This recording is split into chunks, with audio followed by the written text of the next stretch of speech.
এক রোগ সারাতে গিয়ে আমরা আর এক রোগ বাঁধিয়ে ফেলছি। ফলে আমরা তো চিকিৎসার সঠিক উপায় জানতে পারছি না, আর ওষুধও জালের যা পরিমাণ।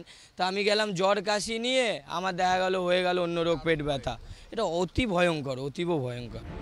রিষড়ায় জাল ওষুধের রমরমা কারবারের পর্দাফাঁস, আতঙ্কে সাধারণ মানুষ।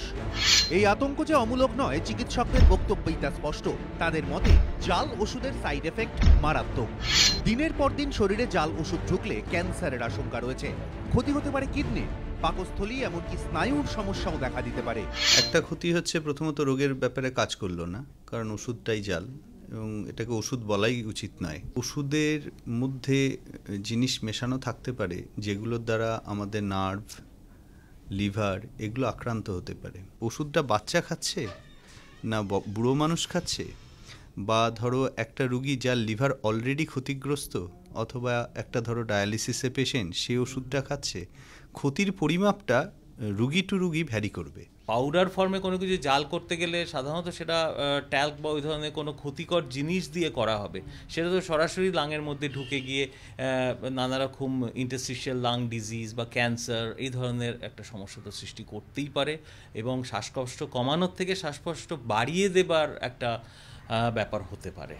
চিকিৎসকদের একাংশের দাবি, বিশ্ব স্বাস্থ্য সংস্থার রিপোর্টে দেখা গিয়েছে বিশ্বজুড়ে জাল ওষুধের মধ্যে 35% ওষুধই ভারতে তৈরি হয়। এমনকি কানাডা, নাইজেরিয়ার মতো দেশে জাল ওষুধ পরীক্ষা করে মারাত্মক রিপোর্ট প্রকাশ্যে এসেছে। কানাডিয়ান স্টাডি করে দেখা গেছে ফেক মেডিসিনের ক্ষেত্রে ওরা হেভি মেটাল ঢোকানো থাকে। যদি হেভি মেটাল থাকে সেখানে তাহলে হেভি মেটাল পয়জনিং হবে। নাইজেরিয়াতে একটা স্টাডি করে দেখা গেছে সেখানে ফেক মেডিসিনের মধ্যে র্যাট পয়জন এসব থাকে। সুতরাং পয়জনাস জিনিস থাকতে পারে, সেই জন্য পয়জনিং হতে পারে। অনেক ক্ষেত্রেই রোগীর পরিবার অভিযোগ তোলে চিকিৎসকের পরামর্শ মেনে ওষুধ খেয়েও রোগ সারছে না। এর একটা কারণ জাল ওষুধও হতে পারে বলে আশঙ্কা চিকিৎসকদের। দুজনেই বিপদে পড়ছে, রুগীও বিপদে পড়ছে, তার রোগ সারছে না কখনো কখনো, তার অবিশ্বাস হচ্ছে, আর ডাক্তারবাবু চিন্তিত হয়ে পড়ছে সে যে ওষুধ লিখছে সে ওষুধটা সঠিক ওষুধ খাচ্ছে কিনা সেটাই তো বোঝা যাচ্ছে না। সব মিলিয়ে পরিস্থিতি যে যথেষ্টই উদ্বেগের, চিকিৎসকদের কথাতেই তা স্পষ্ট।